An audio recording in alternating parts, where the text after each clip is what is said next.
Genesis chapter 9. So God blessed Noah and his sons, and said to them, Be fruitful and multiply, and fill the earth. And the fear of you and the dread of you shall be on every beast of the earth, on every bird of the air, on all that move on the earth, and on all the fish of the sea. They are given into your hand. Every moving thing that lives shall be food for you. I have given you all things, even as the green herbs. But you shall not eat flesh with its life, that is, its blood. Surely for your lifeblood I will demand a reckoning. From the hand of every beast I will require it, and from the hand of man. From the hand of every man's brother I will require the life of man. Whoever sheds man's blood, by man his blood shall be shed, for in the image of God he made man. And as for you, be fruitful and multiply. Bring forth abundantly in the earth, and multiply in it. Then God spoke to Noah and to his sons with him, saying, And as for me, behold, I establish my covenant with you and with your descendants after you, and with every living creature that is with you, the birds, the cattle, and every beast of the earth with you, of all that go out of the ark, every beast of the earth. Thus I establish my covenant with you. Never again shall all flesh be cut off by the waters of the flood. Never again shall there be a flood to destroy the earth. And God said, This is the sign of the covenant which I make between me and you, and every living creature that is with you, for perpetual generations. I set my rainbow in the cloud, and it shall be for the sign of the covenant between me and the earth. It shall be, when I bring a cloud over the earth, that the rainbow shall be seen in the cloud. And I will remember my covenant which is between me and you and every living creature of all flesh. The waters shall never again become a flood to destroy all flesh. The rainbow shall be in the cloud, and I will look on it to remember the everlasting covenant between God and every living creature of all flesh that is on the earth. And God said to Noah, This is the sign of the covenant which I have established between me and all flesh that is on the earth. Now the sons of Noah who went out of the ark were Shem, Ham, and Japheth. And Ham was the father of Canaan. These three were the sons of Noah, and from these the whole earth was populated. And Noah began to be a farmer, and he planted a vineyard. Then he drank of the wine and was drunk, and became uncovered in his tent. And Ham, the father of Canaan, saw the nakedness of his father, and told his two brothers outside. But Shem and Japheth took a garment, laid it on both their shoulders, and went backward and covered the nakedness of their father. Their faces were turned away, and they did not see their father's nakedness. So Noah awoke from his wine, and knew what his younger son had done to him. Then he said, Cursed be Canaan, a servant of servants he shall be to his brethren. And he said, Blessed be the Lord, the God of Shem, and may Canaan be his servant. May God enlarge Japheth, and may he dwell in the tents of Shem, and may Canaan be his servant. And Noah lived after the flood 350 years. So all the days of Noah were 950 years, and he died. Genesis chapter 10. Now this is the genealogy of the sons of Noah, Shem, Ham, and Japheth, and sons were born to them after the flood. The sons of Japheth were Gomer, Magog, Madai, Javan, Tubal, Meshech, and Tyrus. The sons of Gomer were Ashkenaz, Riphath, and Togarmah. The sons of Javan were Elisha, Tarshish, Kittim, and Dodanim. From these the coastland peoples of the Gentiles were separated into their lands, every one according to his language, according to their families, into their nations. The sons of Ham were Cush, Mizraim, Put, and Canaan. The sons of Cush were Seba, Havilah, Sabta, Raamah, and Sabteka, and the sons of Raamah were Sheba and Dedan. Cush begot Nimrod. He began to be a mighty one on the earth. He was a mighty hunter before the Lord. Therefore it is said, Like Nimrod, the mighty hunter before the Lord. And the beginning of his kingdom was Babel, Erech, Akkad, and Calneh in the land of Shinar. From that land he went to Assyria and built Nineveh, Rehoboth-ir, Calah, and Resen between Nineveh and Calah, that is, the principal city. Mizraim begot Ludim, Anamim, Lahabim, Naphtuhim, Pathrusim, and Casluhim, from whom came the Philistines and Caphtorim. Canaan begot Sidon his firstborn, and Heth, the Jebusite, the Amorite, and the Girgashite, the Hivite, the Archite, and the Sinite, the Arvadite, the Zemarite, and the Hamathite. Afterward the families of the Canaanites were dispersed.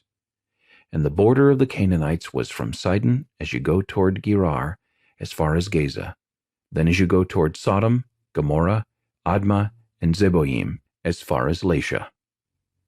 These were the sons of Ham, according to their families, according to their languages, in their lands and in their nations. And children were born also to Shem, the father of all the children of Eber, the brother of Japheth, the elder. The sons of Shem were Elam, Asher, Arphaxad, Lud, and Aram. The sons of Aram were Uz, Hul, Gether, and Mash. Arphaxad begot Selah, and Selah begot Eber. To Eber were born two sons. The name of the one was Peleg, for in his days the earth was divided, and his brother's name was Joktan. Joktan begot Almodad, Sheleph, Hazarmaveth, Jirah, Hadoram, Uzal, Diklah, Obal, Abimael, Sheba, Ophir, Havilah, and Jobab. All these were the sons of Joktan, and their dwelling place was from Mesha as you go toward Sephar, the mountain of the east. These were the sons of Shem according to their families, according to their languages, in their lands, according to their nations. These were the families of the sons of Noah according to their generations, in their nations, and from these the nations were divided on the earth after the flood. Genesis chapter 11. Now the whole earth had one language and one speech. And it came to pass, as they journeyed from the east, that they found a plain in the land of Shinar, and they dwelt there. Then they said to one another, Come, let us make bricks and bake them thoroughly. They had brick for stone, and they had asphalt for mortar. And they said, Come, let us build ourselves a city, and a tower whose top is in the heavens. Let us make a name for ourselves, lest we be scattered abroad over the face of the whole earth. But the Lord came down to see the city and the tower which the sons of men had built.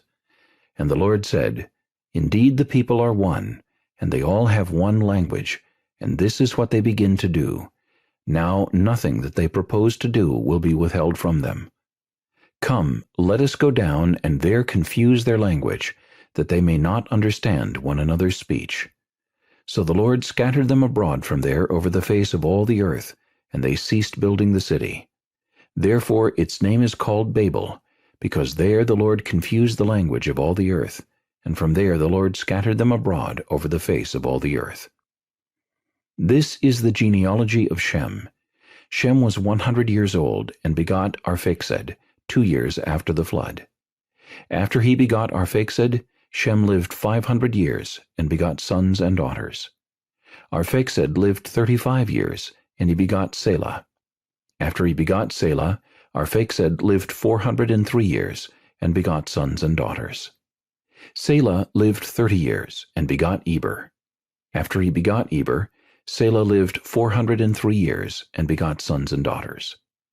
Eber lived 34 years, and begot Peleg. After he begot Peleg, Eber lived 430 years, and begot sons and daughters. Peleg lived 30 years, and begot Reu. After he begot Reu, Peleg lived 209 years, and begot sons and daughters. Reu lived 32 years, and begot Serug. After he begot Serug, Reu lived 207 years, and begot sons and daughters. Serug lived 30 years, and begot Nahor. After he begot Nahor, Serug lived 200 years, and begot sons and daughters. Nahor lived 29 years, and begot Terah. After he begot Terah, Nahor lived 119 years, and begot sons and daughters. Now Terah lived 70 years, and begot Abram, Nahor, and Haran. This is the genealogy of Terah. Terah begot Abram, Nahor, and Haran. Haran begat Lot.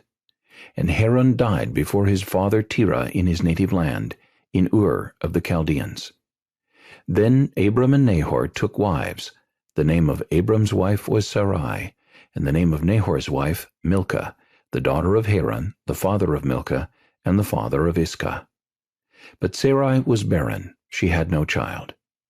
And Terah took his son Abram, and his grandson Lot, the son of Haran, and his daughter-in-law Sarai, his son Abram's wife, and they went out with them from Ur of the Chaldeans to go to the land of Canaan, and they came to Haran and dwelt there. So the days of Terah were 205 years, and Terah died in Haran. Genesis chapter 12. Now the Lord had said to Abram, Get out of your country, from your family and from your father's house, to a land that I will show you. I will make you a great nation. I will bless you, and make your name great, and you shall be a blessing. I will bless those who bless you, and I will curse him who curses you. And in you all the families of the earth shall be blessed. So Abram departed as the Lord had spoken to him, and Lot went with him. And Abram was 75 years old when he departed from Haran. Then Abram took Sarai his wife, and Lot his brother's son, and all their possessions that they had gathered, and the people whom they had acquired in Haran, and they departed to go to the land of Canaan. So they came to the land of Canaan. Abram passed through the land to the place of Shechem, as far as the terebinth tree of Moreh. And the Canaanites were then in the land. Then the Lord appeared to Abram and said, To your descendants I will give this land. And there he built an altar to the Lord, who had appeared to him. And he moved from there to the mountain east of Bethel. And he pitched his tent with Bethel on the west, and Ai on the east. There he built an altar to the Lord, and called on the name of the Lord. So Abram journeyed, going on still toward the south. Now there was a famine in the land, and Abram went down to Egypt to dwell there, for the famine was severe in the land. And it came to pass, when he was close to entering Egypt, that he said to Sarai his wife, Indeed, I know that you are a woman of beautiful countenance. Therefore it will happen, when the Egyptians see you, that they will say, This is his wife, and they will kill me, but they will let you live. Please say you are my sister, that it may be well with me for your sake, and that I may live because of you. So it was, when Abram came into Egypt, that the Egyptians saw the woman, that she was very beautiful. The princes of Pharaoh also saw her, and commended her to Pharaoh, and the woman was taken to Pharaoh's house. He treated Abram well for her sake. He had sheep, oxen, male donkeys, male and female servants, female donkeys, and camels. But the Lord plagued Pharaoh and his house with great plagues because of Sarai, Abram's wife. And Pharaoh called Abram and said, What is this you have done to me? Why did you not tell me that she was your wife? Why did you say, She is my sister? I might have taken her as my wife. Now therefore, here is your wife, take her and go your way. So Pharaoh commanded his men concerning him, and they sent him away with his wife and all that he had.